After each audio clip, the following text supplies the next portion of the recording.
okusimbula waka ng'olina bodaboda otaddeko omusaabaze, asimbula waka ng'olina mmotoka otaddemu abasukka abasatu. A police crackdown,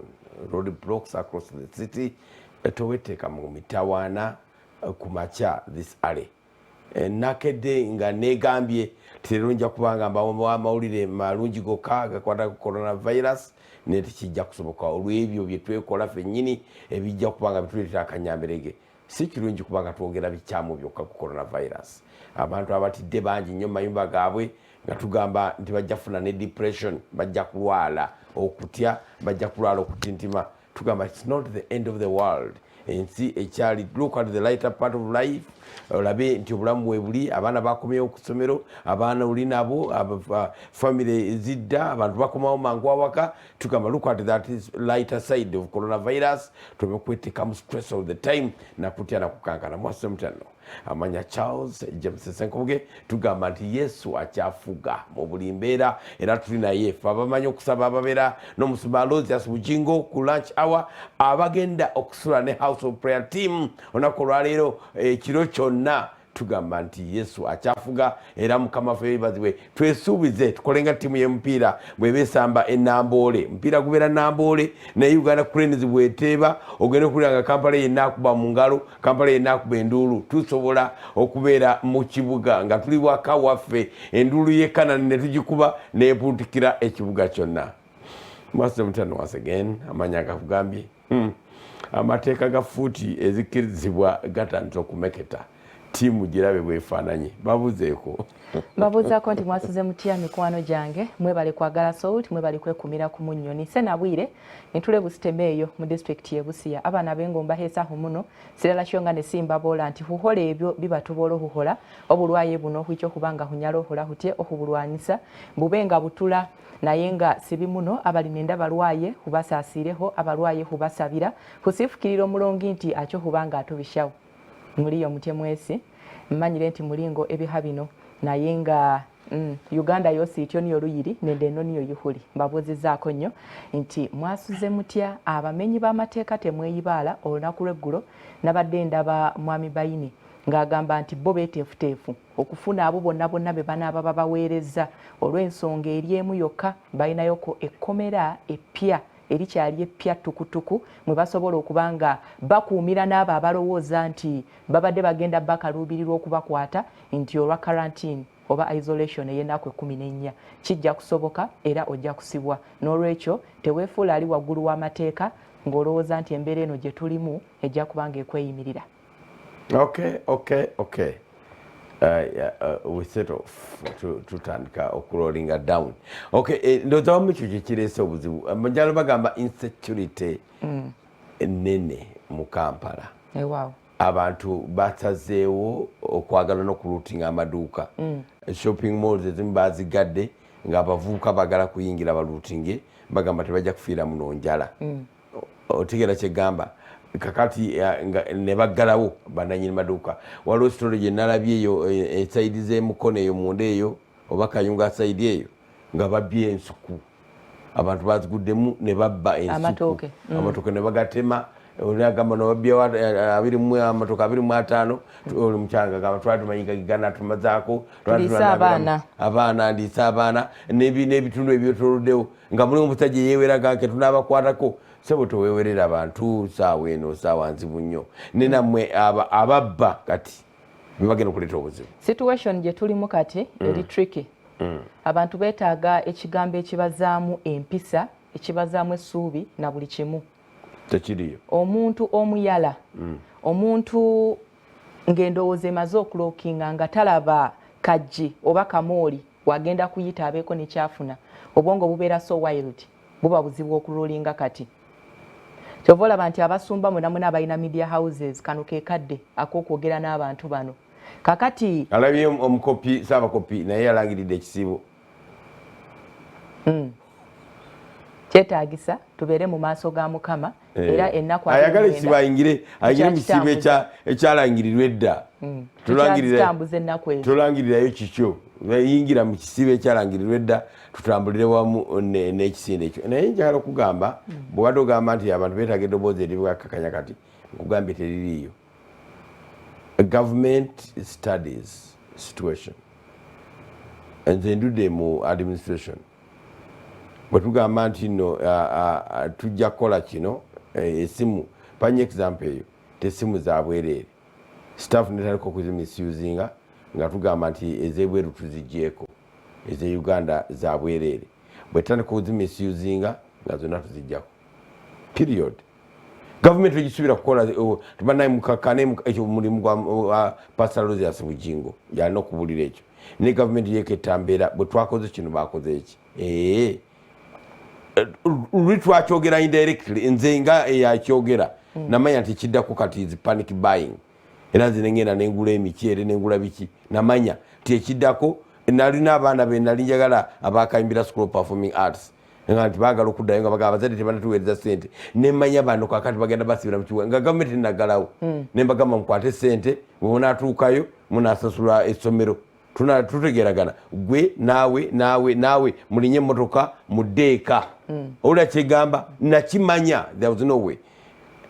kakati era ekyaddako lockdown ku taxi era senga taxi zaali zekumye nga bakumye sanitation 99% katugambe 90% zakola obuyonjo bwonna but that taxi man eyavuga omusajja omutwala ekisumu yali sanitizinze taxi ye olwa taxi ono n'atambuza obulwadde obujja eri n'abukomyawo n'abumeta omwana kakati president n'agamba nti kyavudde kuki kutambula nowe eri mambuka communication ene yalese obuzibu nga galawo kati kino ekivudde mu lockdown eyo gamba nti teri taxi teri bodaboda abantu ngeri gye beeyisizaamu yegenda okuleeta ekiddako kyekigenda okuddako temuva waka eddoboozi lyendabanga eri bulamu lyerino kakati mu kwogera kwa pulezidenti olunaku lweggula emboko yanyoose ebitundu ebimu bye twabadde tulaba nga baggalawo n'amaduuka g'abantu aga bulijjo ababooda abamu abavuga nga kwali yekka abamu nga mbuba batangira okugenda mu maaso keeyo okufuna ki omusaabaze kakati pulezidenti yalagira naye mu byalo gye tuva tulina abakulembeze baffe kati omuntu ali munda bw'awulira nti obutale babugaddewo kati bwe bagerezaako bwe buno bwe tumanyi Nakasero Kaleerwe kakati ye amanya nti ewaffe emmere etuuse etya ekyo n'asooka n'akigumira ekyokubiri agenda okuwulira nti entambula bagiweze kakati ye amanyi nti ebintu ebisinga bituukira mu kikuubo bituukira Nakasero Kaleerwe kati ye abeera yeebuuza nti emmere egenda kutuuka etya omukulembeze ali wansi eyo kyeyandikoze eddoboozi lyeyandigasseeko lyerino nti abange yadde obutale bonna bonna babuweze njogera ku bunene obw'engoye abutale tebunawerebwa abantu bagenze ne concept egaba n'amaduuka bagaweze amaduuka tebannagawerako amaduuka magule wesalirawo nogamba nti anagula anaavaawa naye amaduuka tebannagaggala baganye agakolera mu butale nabadde ndaba minisita Kyambadde Amelia ng'agamba nti ye okusinziira ku kyeyawulira pulezidenti ng'ayogera balina kugala bbaala si dipo etunda ebitamiiza eyo yo esigale omuntu bw'aba anywereddewo ku eyo dipo nga basanze abantu nga banywerawo bagiggale naye bw'aba ng'atunda butunzi abantu ne bagenda nagwo tebagikwatako amaduuka gaffe gano aga bulijjo tegalina kukola ki kuggalwawo ku nsonga y'obutale yabadde minisita Betty Amongi yagambye nti abantu babagamba kutundira mu butale kakati ate bo ne bafuna ideology endala mbu okudicongestinga obutale buno bo badde ku street obalabye abamu ne Mutebi we yatukiddeyo ku makyawo ku gundi parking kadde waggulu yonna nga bataddeyo ebintu abantu babagala mu katale munda so si ku streets kati kitegeeza nti ne woba otunda byakulya naye nga toli mu katale munda oliwo okikola naye mu bumenyi bw'amateeka embooko ejja kuba nga ekuyitako naye kakati ekyokuba nti abamu ababoodaboda n'ab'emmotoka zaabwe abamu batandise okuba nga mbu bafuna abantu be bagenda okuba nga bakola batya nga basaabaza naye ng'ate beefuula nti baŋŋanda zaabwe ng'ate si baŋŋanda zaabwe nga ba passengers abo nabo bagenda kubanga bakolebwako. Ekiddako kyonna tewaliwo kubuusabuusa kwonna. President alina okukola measure echeckinga ekivudde mu kino ekyabaddewo. Babagambye temutambula, abantu basigadde baagala kutambula, naye ate abamu babeera nga talina kyakkola ng'alina okubaako ne gy'alaga. Tubagamba mwegendereze, ebikwekweto bigenda kutandika. Ate n'abamawulire mbagamba baleme kuleeta emboozi zifula bintu bino political. Abantu kutandika kwogera bintu byabufuzi mu kirwadde kino ekikutte ejjembe ekitwetoolodde. There is no politics in this. President kyabasazeewo kitaasa bantu bulwadde butatambula. Bodaboda okugamba ogitambulako si lulwe. Si not because of lw'abaana be oba bazzukulu be, nedda lwa bulamu bwo kuba tumanyi yatambuliddeko. Naye kugamba nti kati nze nkubulidde ekiddako ajja gamba obutale bunnemye tubugaddewo. Katujja kukolanga shopping za nnaku nti division ziri mekasi 5 nti Makindi Emmande mugende buy your food ni Kibuye nti Rubaga Odi uganda buy your food in Natete nti Gundi D uganda buy your food with here ngaba amagye gonna galina ga supply ga tajja kukkiriza kintu kugenda maaso na kugenda out of control. Tubagamba naye ffe kyetukola kyekireetera ekiddako. Ffe crackdown bwe yazze ne tugamba naffe katukendeze ku bastaff. Era naye kati bwembeerawo leero ate nkyasinze nja okubeerawo. Omwana w'omwami Steve Nulumu yajja okubeerawo. Crackdown. Tuleme kulinda police kujja kutugamba naye nga twabalayo mutudde bulinaniganye nnyo. And it's possible for the police okuyingira wali ku security nabaga twagalagenda mu studio eyo. Abantu abo nga badde balinaniganye nnyo amateeka ge twabagamba bagamenye kiri kuki tiri kuwoza kulala. Msubira bayinza kusooka kafyu temutambula kiro. Kubanga effujjo lyayitiridde ekiro Mutebi yajja tugamba ebyo bitundu byabadde bitya atugambe nti ati bwe ne agambe nti temutambula kiro. Hinaleko n'emisana musigale waka balaba abantu nga batuse road bagala kulutinga bagala kubba ajja kubagoba mu kibuga bonna amagye gayikemu tanga tewazire South Africa. Okulwanyisa ekirwadde kino eno tulina kugatta maanyi naye lwakuba abamu tulowooza nti President Museveni ebyo bibye byakola bimukwatako ye yamanyi naye nga obuvunaanyizibwa butandikira ku ffe. Ekisookera ddala okunaaba mu ngalo teri agenda kusupervisinga ne bwaba mwami wo ne bwaba mukyala wo oyinza okwebbirira n'okola kibe kyabwe nga kyeyagalire gwe kennyini nnyini naaba. Naye kakati ebyo babimanyi. We controlling omanye nti eri wali abantu ebyo ebyakunaaba kati tulina kulaba omuntu olina obuzibu oyagala kutambula okoze otya. Yo poliisi ewaawo kyansi omusajja ogamba nti bannange this is my son ono mukyala wange ene pikipiki yange omwana atulwaddeko poliisi ewaawo explanation omuntu okuginnyonnyola. Poliisi olunaku lw'eggulo nabadde ndaba omwogezi wa poliisi ng'agamba nti bakutte abantu nga 10 boda zabadde ziringa mu 400 so n'ate taxi zabadde ndowooza zabadde nga 10. Kale taxi walabi nga zo zecontrolins naye ng'abasinga obungi ba victims bano babadde nga bagamba nti ono mukyala wange ono kojja wange ono senga ono mwana wange naye bagenda okubabuuza amannya tegakwatagana. Bwe bagenda okugezaako okubabuuza nga n'ennimi tezikwatagana. Mpa World Report tuyingire mu mawulire gaffe agasukumi olunaku lw'eggulo. We bugendedde okukya olunaku olwaleero ng'abalwadde abalina ekirwadde kino ekya COVID-19 okwetooloola ensi yonna kaakati bali 53,215. Tebannawera miliyoni. Tebannaba kuwera. Ensi erimu obukadde biliyoni zimeka? Biliyoni ensi erimu biliyoni meka banna? Biliyoni 5? Ensi erimu biliyoni meka? Confusion itule. China is above a billion. India is above a billion. About 1.5. America about 500 million. Africa is about 500 million. Ezo sisatu about 7.53 billion, and that was 2017.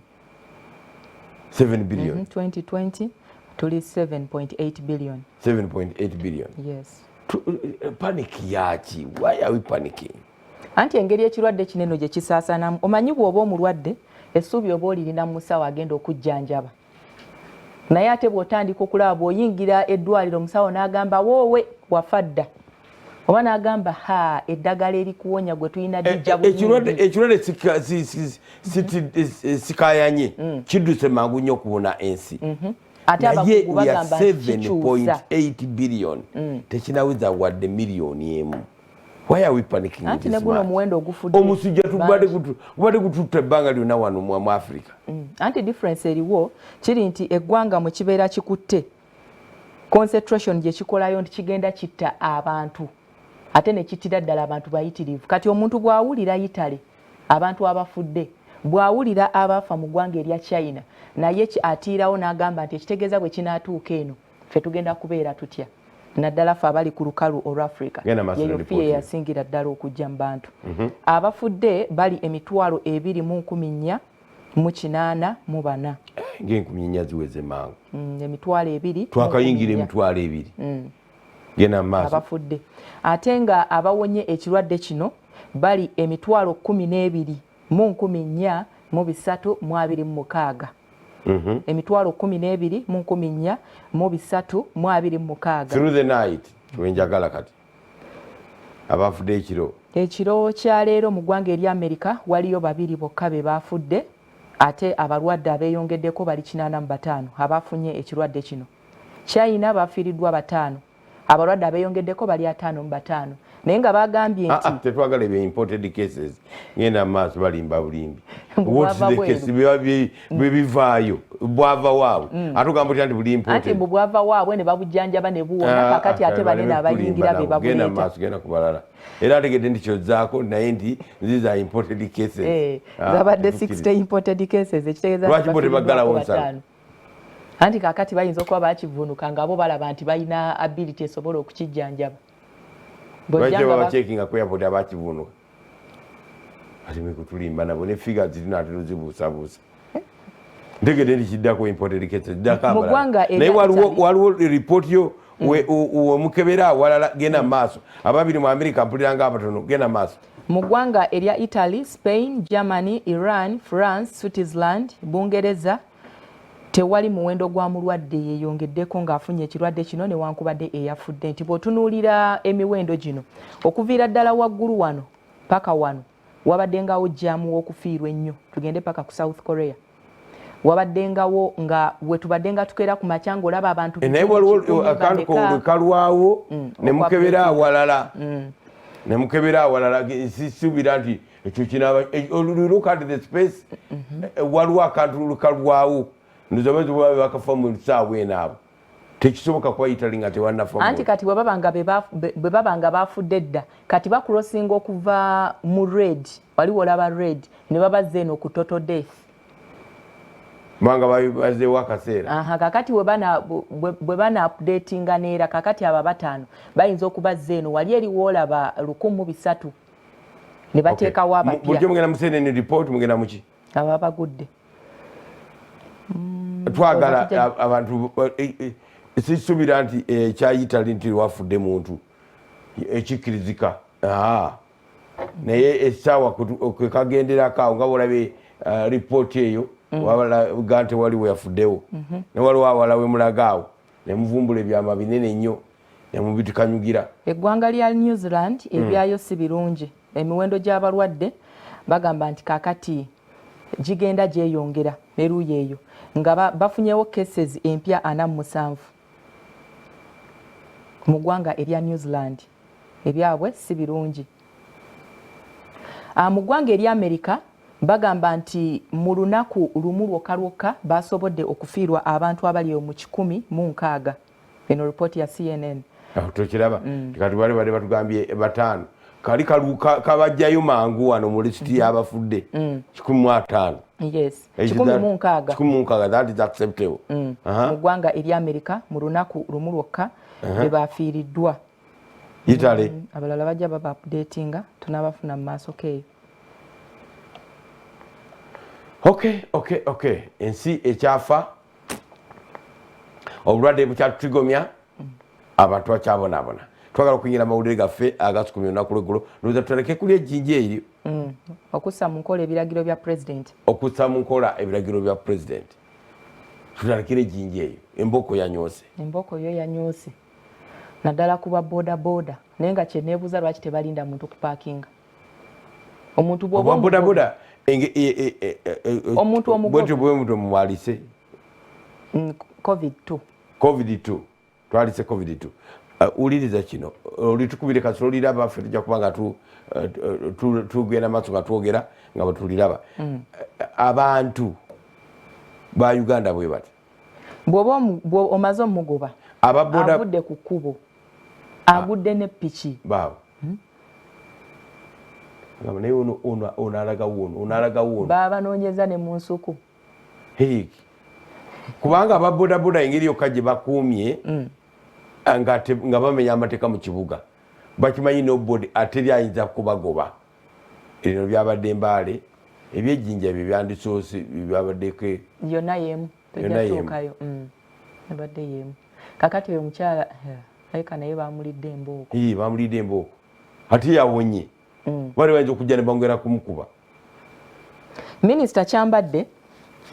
yagambye nti embeera nga bwe yabadde abantu bagezaako okunaaba abantu bagezaako okwesaba mu masiki ze batugambye omusajja omukugu wa infectious diseases yagambye nti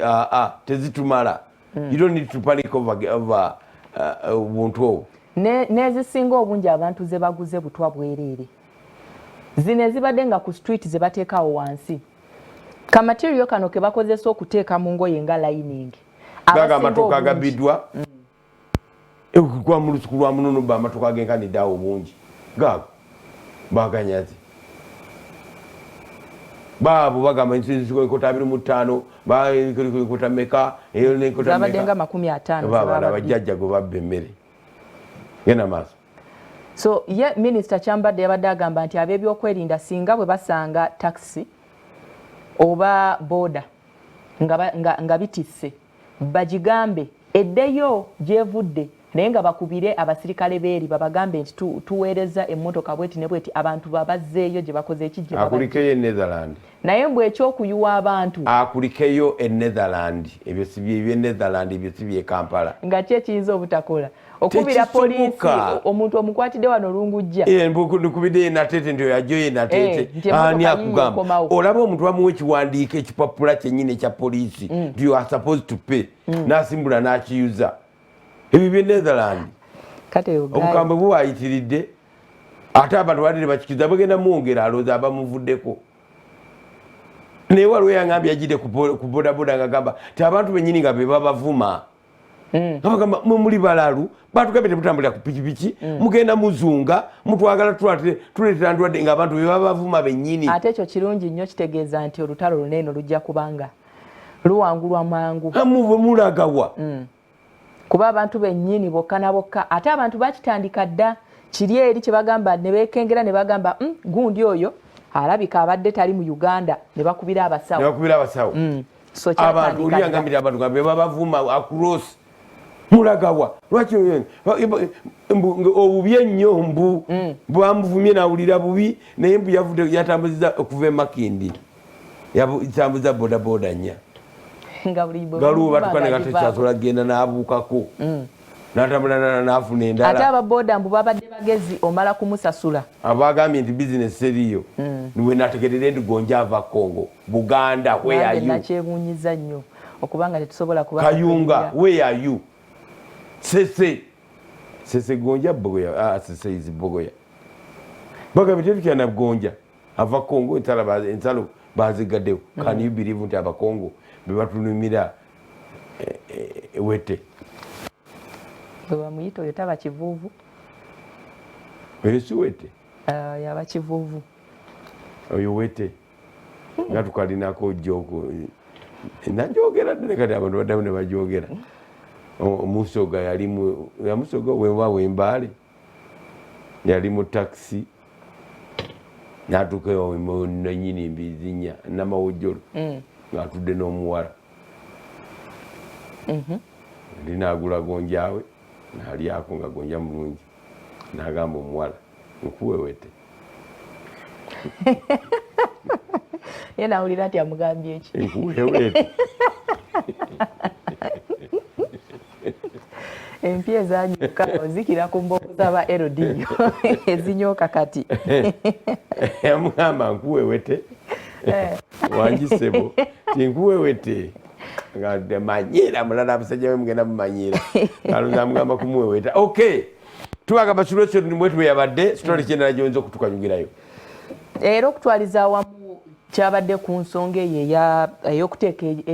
mu nkola ekiragiro kya pulezidenti naye era n'omusasi waffe London olunaku lweggulo yatulaze streets nga zonna nkalo okay London tujja kuba nga tumugendamu naye nga tutoba kumugendamu tugenda kuba nga tuwumulamu katono tugamba nti chaos amawulire bwe gagamba chaos as lockdown starts countrywide tugamba tugenda kudda n'empapula z'amawulire naye tujja kufunayo akadde tukulage ekiri e London abasajja abazungu baziika naye gye emirambo egimu gye mwatidde ennyo abamu babaziika dda twabadde twabalimbo zaabwe eyo just one of them abatambuleko ne bagenda e London bajja kunjulira otuka ku limbo n'ogamba kiki kino abazungu baafa dda okutusooka tosese tukatukomawo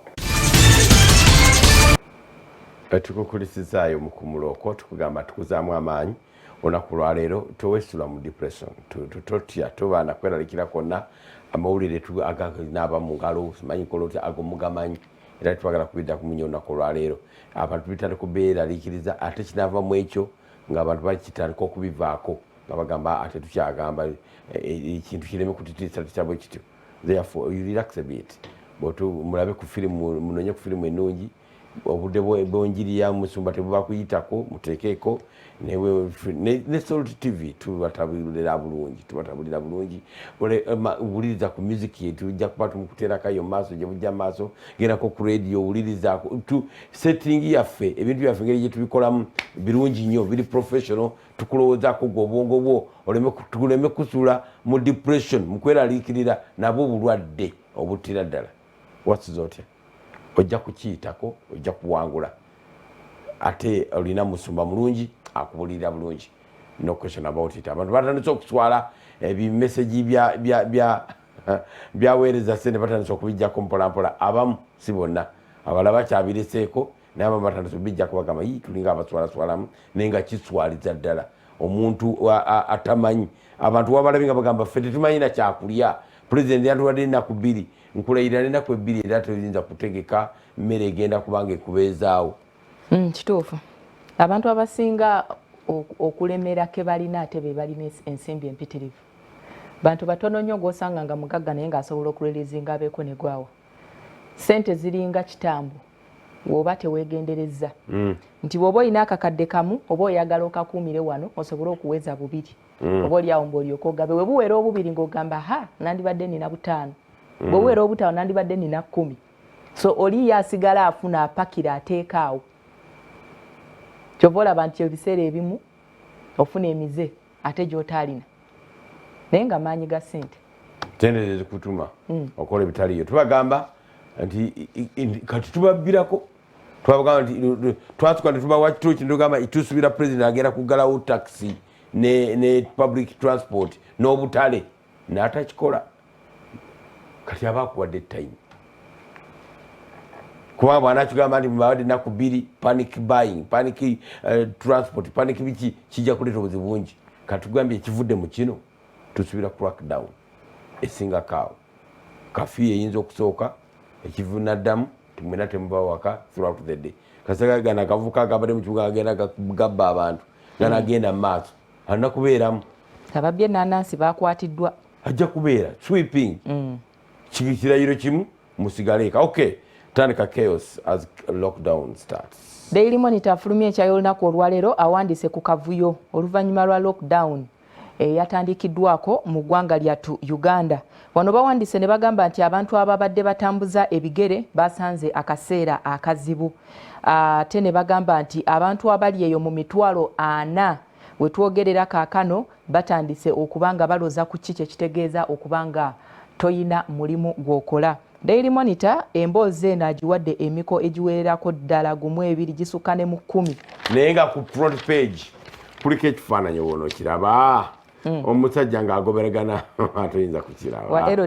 wa LDU ng'agoba omusajja naye omusajja ng'adduka yabadde abuuka bubuusa alina kawundo nowa LDU ng'aseka that's the spirit esi yakutta muntu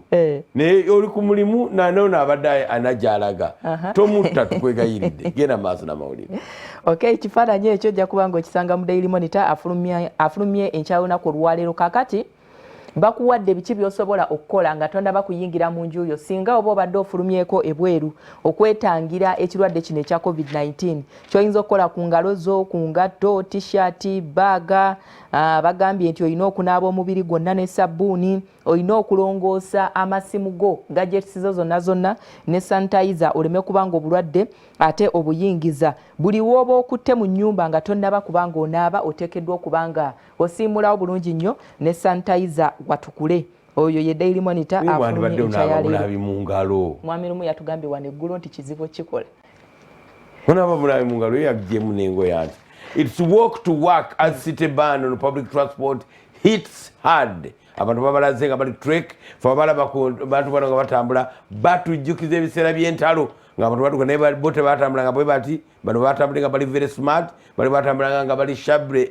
shabile dressed nga batutise n'obufaliso ne burediyo ne buki ne bano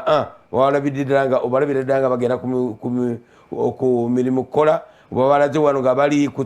ku banka emu nga basimbye layini abalaba traders outside closed shopping mall after a group of youth attempted to loot items in Kampala. Wagenda okuva obuzibu obugenda tuteeka mu lockdown eya tova waka ebyo amawulire gano eyo middle page second page ejjuddemu abantu activities ez'enjawulo bakulaze taxi park ne bagenza okikulaga ffe twagikulaze eddeggulo n'abo obugaali babukulaze okay number page 4 abasuubuzi bwe batyo kakati basazeewo abamu kusula mu katale abasuubuzi beerayiridde kusula mu katale abanaasobola abatonotono be bajja okuba nga batambula naye abasinga bakusula mu butale bagenda tetujja kuddaka tugenda kusulayo kubanga ate tunayitawa actually onooyitawa gwe mutima omukozi gwa determination genda osuleyo obeerewo kasate mulinanigana social distancing abeeka nti obalekerayo ettooke olekerayo omuceere balekerayo akawunga muyiga akawunga binako ewaffe teyingira akawunga mubiveeko kati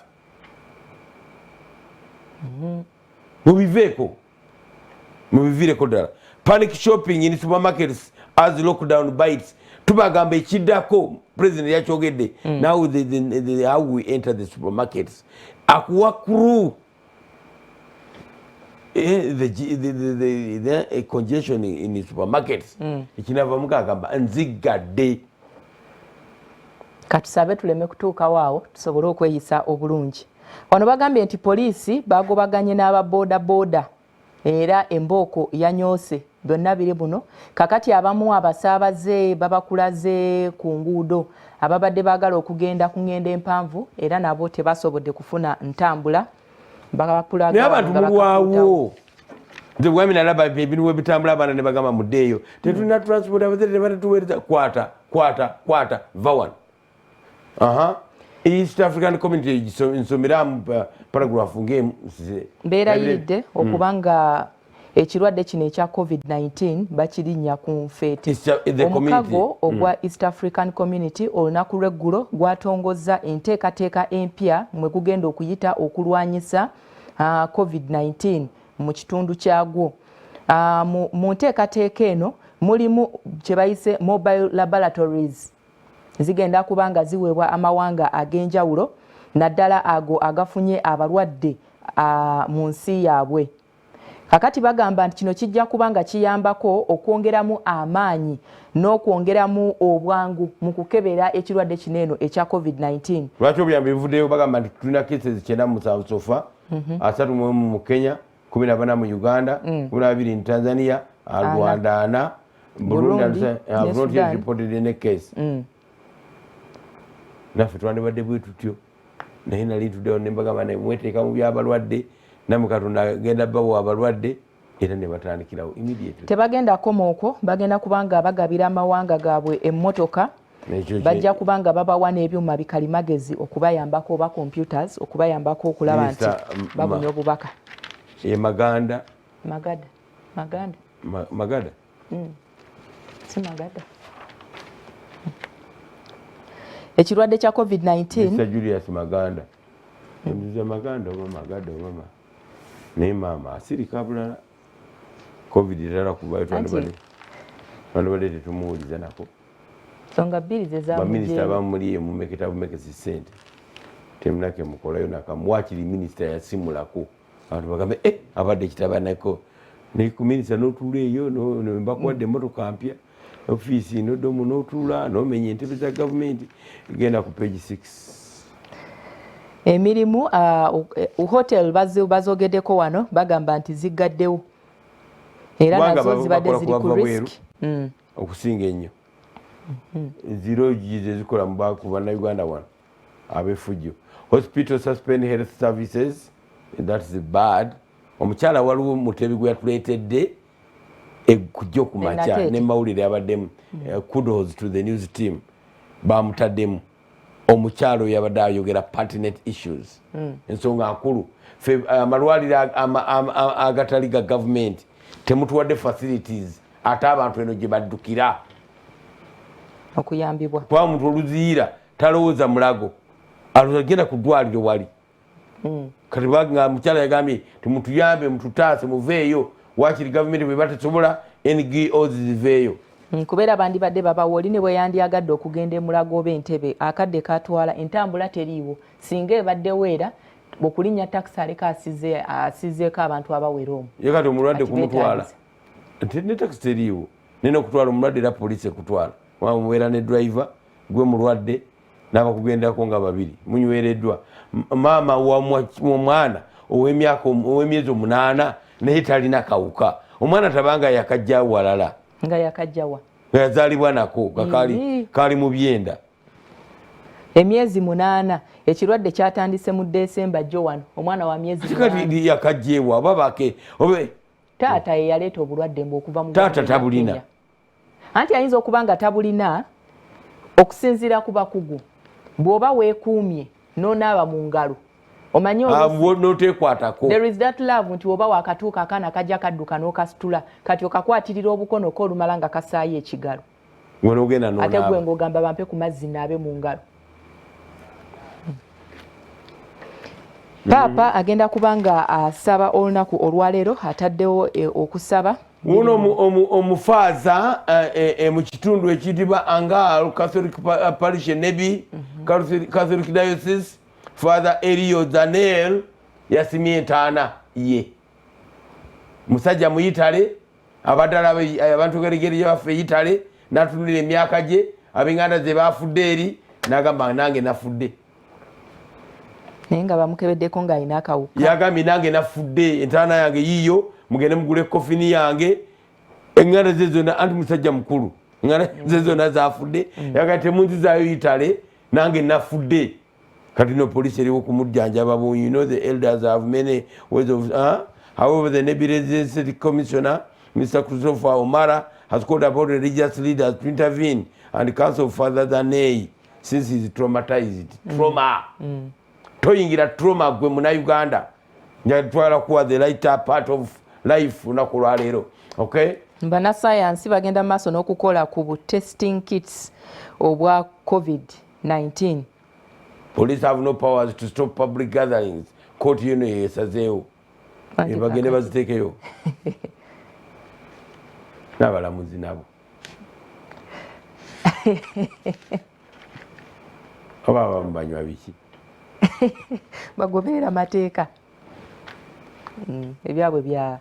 byakugoberera bitabo mugende muteeke enkuŋŋaana naye ku mulundi guno twebaza bannabyabufuzi babadde cooperative ekimala naddala ab'opposition kati nagwe eno ruling ogiwa otya mu period eno naddala ab'opposition abantu bagamba tukatonda tusaasire twebwe tukiyitamu okay quarantine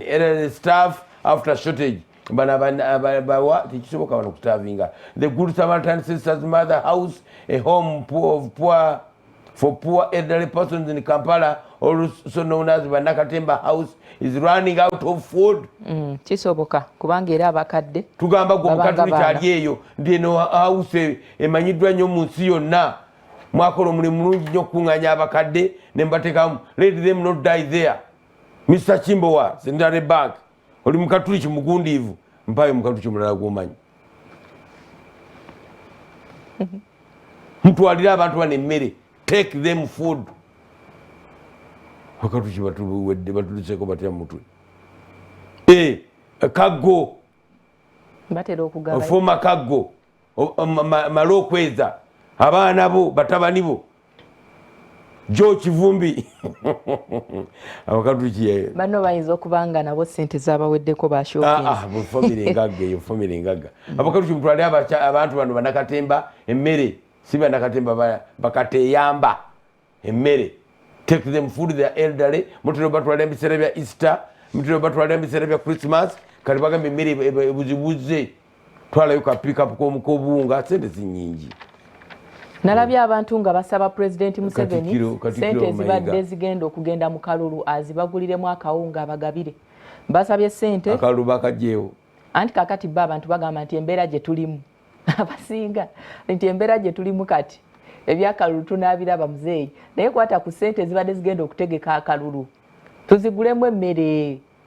batugala ebyakayana tiyeba mwezi eza NSSF ezo zaziveeko tetunatuuka ku NSSF ne gavumenti kwesibidde olukuba egamba nti sengabawe ekizibu ekijja bano be batuwa ku sente naye era bagamba nti NSSF era wakiri babeera bagamba balinayo obukadde 5 naye obutitimbe bwange abalina obukadde 5 okudda waggulu abo baba babawaako ebitundu 25 nyingi kubanga we pay NSSF properly era baba tebasukka bawa bitundu 25 kati bw'ozoonoona kati bw'otuuka okukaddiwa gye tulaga onoolyaki tugamba nti kyokka president yandowoozeza abantu bali bubi omukyala wolabira ng'atambula olugendo mayiro 10 agende mu katale omanya ne bw'anaasigala awaka talina kyagenda nekya yaffe ey'emirimu wano tutambulira ku mmere ya leero zenkolawo zendya omuntu ayingira ekibuga Constitutional Square eyo gisanga ejjudde abantu naye ng'abasinga b'abantu babuvunaanyizibwa naye ng'agezaako okukuba plan nga bwe ngenda okutandikira olunaku olwaleero oluusi ne buziba nga tafunye kakati ekibuga ekyo kirimu ebika by'abantu byanjawulo waliwo ono kangende wa mukwano gwange ku dduuka ntuule ennyumya emboozi anampayo ka transport oba muwe 15 ng'akatambulawo ng'azitwala eka so kakati bwe obuzibu bwe tuyina nti nekya y'emirimu gyaffe wano waliwo omusomesa mulamba yafiiridde mu ssabo mu bitundu by'eyibanda eyo yali yagenda mu ssabo yali yagenda bamuyambeko okubanga afuna ebimu ku bisolo bye byali byamubulako naye ebyembi oba byazze bitya n'afiira mu ssabo musomesa mutendeke nasomesa abaana baffe okay security ya destroying the bridges 15 at ungazetted border points abantu badde bekolera mu bridge bwabwe ne baba nga bayisaayo ebyamaguzi bwabwe police etandise kubanga ensalo bazigadde mwagala otuletera nawo okwerawo kirwadde bazimenye bridges ezo laba ekiri mu ddwaliro ly'e Fort Portal abantu bajjudde nnyo it's incredible government eswala n'okuswala ku ekyo nga mugambye social distancing ng'ate abantu bepakidde bwe batyo poliisi okussa mu nkola ekiragiro kya pulezidenti ku by'entambula babikuleetedde wano bagamba nti wano waliwo omuyaga ogwasaanyizaawo oba ogwayonoonye ebirime saako n'amaka g'abatuuze abamu era families eziri eyo mu 25 ze zaakoseddwa bino byabadde nno kamuli wano akwakati muyaga naye business shuts as tax operators traders heed to COVID-19 directive amaduuka gagaddewo mu kibuga Kampala ne police stops private vessels connecting to Kalangala kati abali eno bagenda kubanga batambula batya buli muntu abeere waali kakati wano bagambye nti obubbi bw'amafuta bulemesezza emirimu okutambula mu bitundu by'ennyendo eyo oluguudo olubadde lukolebwa luyimiriddemukko naye ng'ekirusannyalaza kuba nti abatuuze nabo banyiikidde okubba amafuta mu bimotoka ebikola ne police ya dispersing the Bushwalk veterans seeking compensation tugamba bannange ekiragiro kya gavumenti kati tokyana kyoyinza kukola emirimu gyonna giri ku stand still tuyinza gamba kati gende tumanje esente zaffe kati temuyinza kukola lukuŋŋaana lwonna wadde ba RDC betulaba teyayogeddeko n'abataxi mumenya amateeka ogenda olanga abantu bakuŋŋanya baweze 30 benyigiriza wamu bawuliriza RDC okukwenda kumanya amateeka social distancing kyebatugambye kyetulina okuba nga tugoberera all the time naye olunaku olwaleero tetwagala kuwa mawulire gatiisa nnyo naye twagala ate gano tugalabe tuwe eggulire London twaliise tutya London ne limbo zazze ku endi twagala limbaawo ng'omusajja atambula mu kibuga London kuba gyo twamulaze ng'ali mu London yena bwe tumanya wali bize ne kati ate gyo ne tumulaba eyo interworld gisuuleyo naye ogirolingeko mu maaso katono tutandike towards the end tulabe kubanga yabadde empanvu yabadde about 6 minutes maybe 5 olabe nti ensi yafadda